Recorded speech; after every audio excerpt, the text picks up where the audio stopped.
How's it going, guys? So I've decided to record this video to explain the different routes that you may need to take to upgrade your factory sat-nav screen or non-sat-nav screen on your BMW E53 X5. Let me start by talking through the two different setups that you may have. You may have a screen like this with a factory sat-nav, or you may have a setup like this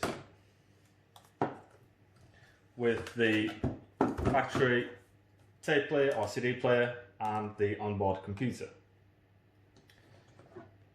So let's start by talking through the sat-nav route, because that seems to be the most common one in the E53 chassis. So with the sat-nav setup, there are a lot of different modules that all work together to process the sound, to process the video that you see on the screen, or the picture that you see on the screen, and so on. So you have the screen itself that goes into the dash. You have the T module, which processes the image.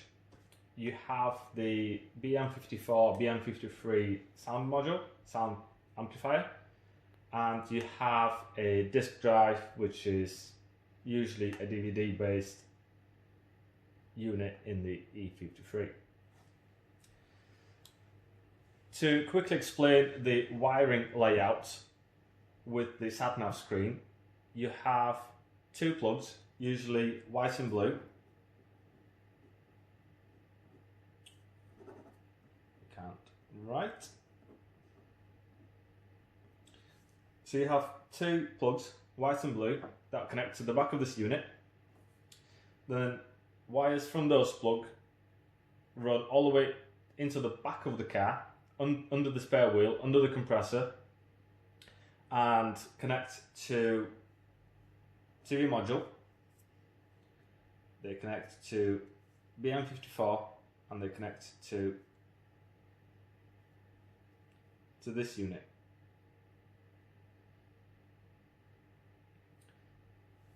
Then the speaker wires, they all go from BM54 and they run off to all the doors, to all the speakers in the car. If you decide that you want to ditch the factory sat-nav screen and you want a fancy Android-based head unit, in order to have the sound working, you will have to run a 6-meter extension cable, and you can find it on eBay quite easily. You just have to search for a 6-meter extension cable, BMW E53, and I'm sure you will be able to find one, whether eBay, Amazon or any other website, and I'm pretty sure they're all the same, it's just their price differs. So you will need to acquire that cable, run it from the factory screen all the way through the car, under the carpets preferably, unless you like exposed wires in the car. You will need to run it to where the BM54 sits. In my case, it sits next to the battery, so the compressor needs to come out, the spare wheel needs to come out. There's a plastic cover that covers the battery and the BM54 module. That needs to come out. Disconnect BM54 module. There's a quad lock connector that looks something like this. You just squeeze it here, lift it up, and then the plug comes out. You take that plug and plug it into the extension cable, and you're completely bypassing the BM54. One of the most common reasons why people upgrade from this setup to an aftermarket head unit is because BM54 goes bad. You don't get any sound, or you get sound from 2, 3 speakers, 1 speaker. And if you don't want to spend any money to fix this unit or get a second-hand one, then upgrading to an aftermarket unit is the best solution. If, however, you want to upgrade to a different type of head unit other than Android based units, and you want to install a double DIN or a single DIN unit, that will have the ISO type of connectors. Then additionally to the 6-meter extension cable, you will need to buy a BMW to ISO connector adapter. And they are about £10–15 on eBay. And that will plug in here at the sat-nav screen location to the extension cable and then into your new head unit. Personally, I wouldn't upgrade to a single DIN. I think it just looks very wrong in the E53. My personal choice is always with aftermarket screens like that because they look very factory, they look classic, and they have a lot of functionality with the Android operating system. You can have internet connected to it from your phone, or you can have a dongle connected to them, and it makes the car feel a lot more modern. Additionally to that 6-meter extension cable, you will also need to run an aerial extension as well, and that follows the same route as the 6-meter extension cable, and then that will plug in into one of the plugs on the BMW54 and then run all the way to the head unit. I don't think I have. There you go. Nope.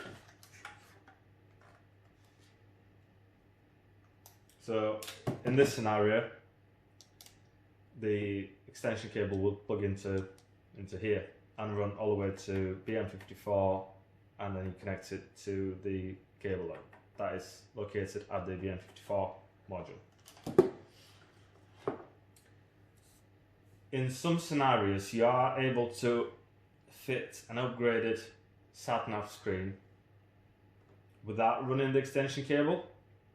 I have seen some latest modules, some latest aftermarket screens come with an adapter that actually allows you to keep the original white and blue connectors and utilize basically the sound amplifier that is originally in the car.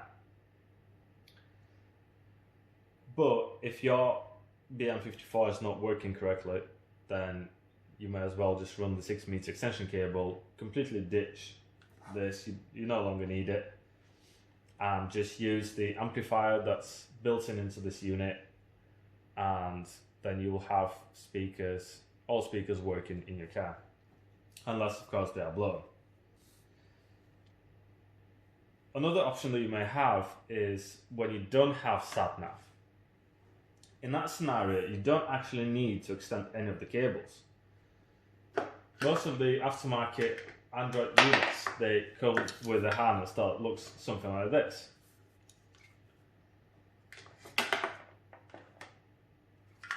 So this end plugs into the back of the head unit, and then you have a quad lock connector like this that plugs into the back of the wiring that's already there. So that is the simplest version. If you don't have sat-nav, it's very easy to upgrade head unit in there. It's least amount of work and it's very easy to do. There are two different types of pins that you may see on the E53 chassis. There might be flat pins and round pins, and it's something that you see commonly talked about on forums and owners groups. And let me quickly demonstrate to you the difference between the two.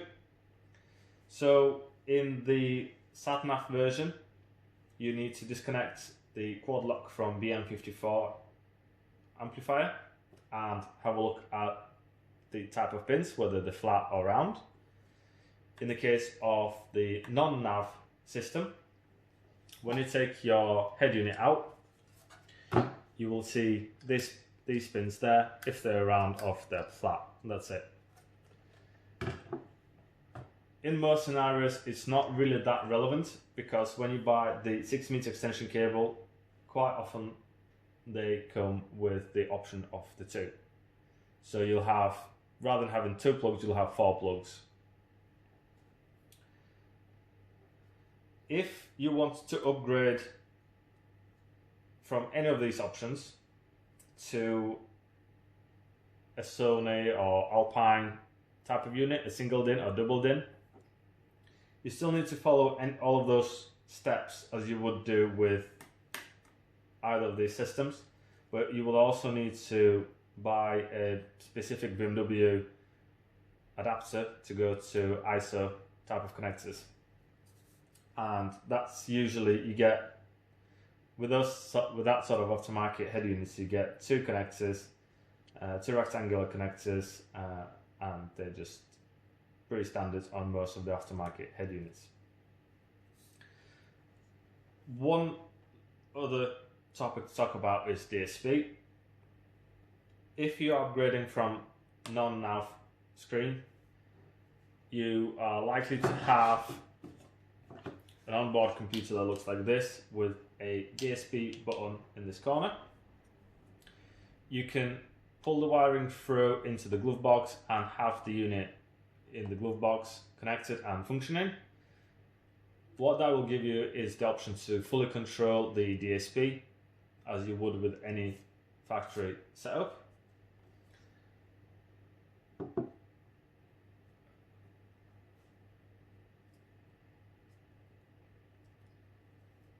Or another option is to have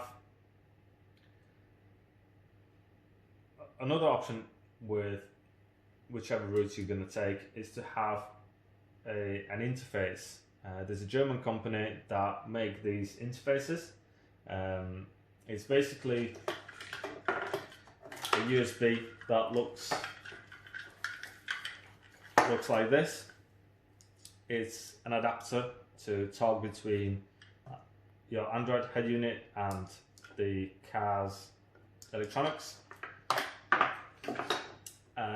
You get to download an app onto your Android head unit, install it, and then you basically retain all of the factory OBC controls, and you get loads of other options, but you can also, most importantly, control DSP. Personally, I haven't seen that many E53s with DSP, so it's not likely to apply to many people. However, I absolutely love DSP, and I will be adding it to my car, and I shall make a separate video on that. So I think that covers the basics of upgrading from either of the systems. I have probably missed some details. If you do have any questions, let me know in the comment section. I'll be more than happy to answer. If I made any mistakes on either of the options, also let me know in the comment section.